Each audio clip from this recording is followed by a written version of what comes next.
started with a car break-in. They popped the locks, which was better than breaking the window, to steal the change in my ashtray. Then it got worse when my neighbors had their car window smashed to steal a bag of clothes, and worse still when my window got broken and my new dash camera got swiped, along with stupid stuff like $5 sunglasses and gum. After neighbors a couple streets over had their car broken into and torched, we decided it's official. There is a crime wave in our formerly safe neighborhood.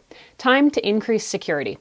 Good timing then that Best Buy has asked me to take on a series about making your home and entryway safer and more secure. Over the next few weeks, I'm going to test out a variety of smart home and security gadgets, and we're kicking things off with the Ring alarm system. Ring Alarm is a do-it-yourself home alarm system.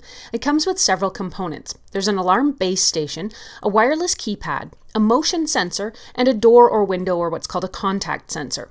Each of the components is battery powered, either using a rechargeable battery or a replaceable one. To prepare for your installation, you'll first need to charge the alarm keypad. You have the option of choosing a closed system, which emits audible sirens in the home, or a monitored system, which does cost extra that can dispatch authorities. This option costs about $15 Canadian per month or $150 Canadian per year. As this was not included with my review package, I didn't add on this option. This alarm system is ideal for older homes. That's because you don't need to drill into the walls to run messy cables, and you don't need to go hunting for plugs you're likely already short on. The battery power and Wi-Fi connectivity makes this ideal for first-time installers, the owners of older homes, or even renters. Getting things set up is pretty straightforward, and you can probably have the whole system up and running in about an hour. The first thing you'll do is download the Ring app if you don't already have it. And if you do, and you're perhaps using it for something else like the Ring Video Doorbell, you can add these new components to your existing setup. To start your Ring alarm setup, you'll need to get the base station, which is this over here, up and running. The base station is what'll send out the audible alarm if your sensors are triggered while you're away.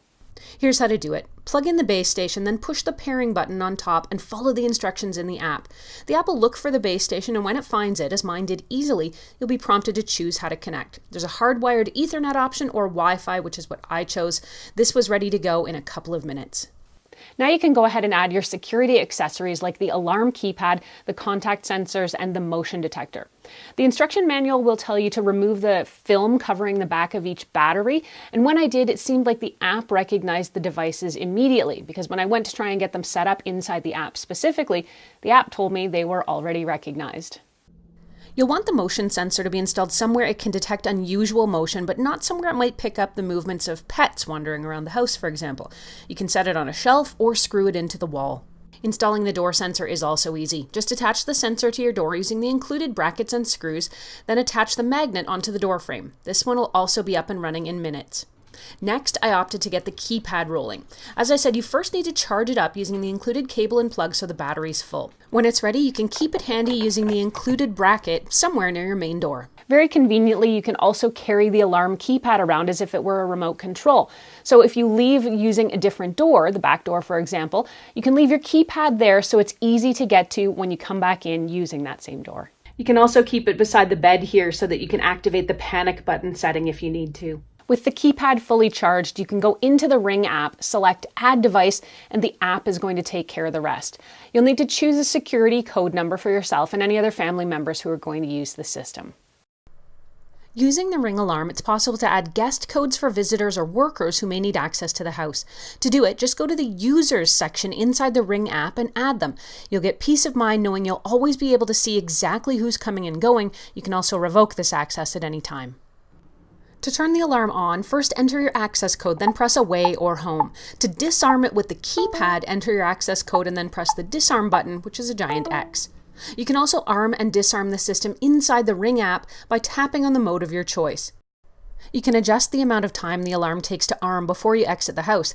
Mine had a default time of about a minute, but you can change this to be longer or shorter. And similarly, you can also adjust the time from when a sensor is triggered until the code must be entered on the keypad or the phone before the alarm will go off.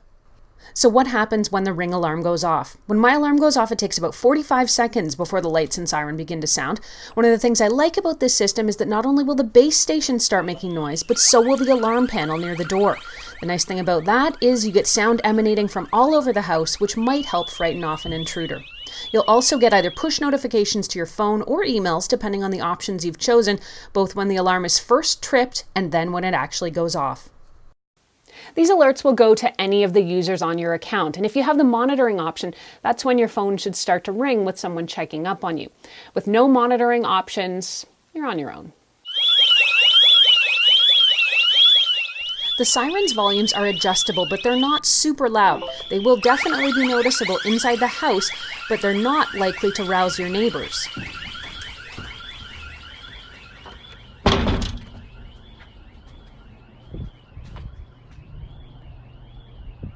Overall, I'm a big fan of Ring devices. I think I've reviewed almost their entire lineup, and I like it because it's easy to set up, it's easy to use, the user interface is spot on, and the devices come with absolutely everything you need for setup, including the tools.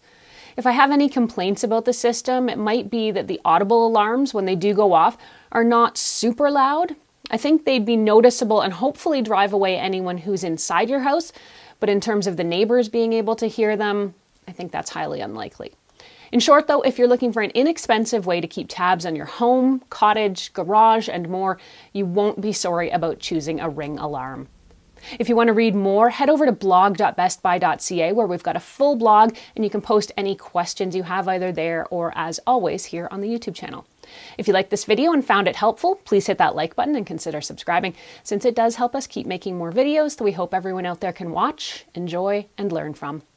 I'm Erin. Thanks for watching. You can find me on Twitter or Instagram at ErinLYYC. You can also catch me on Facebook at facebook.com/TechGadgetsCanada.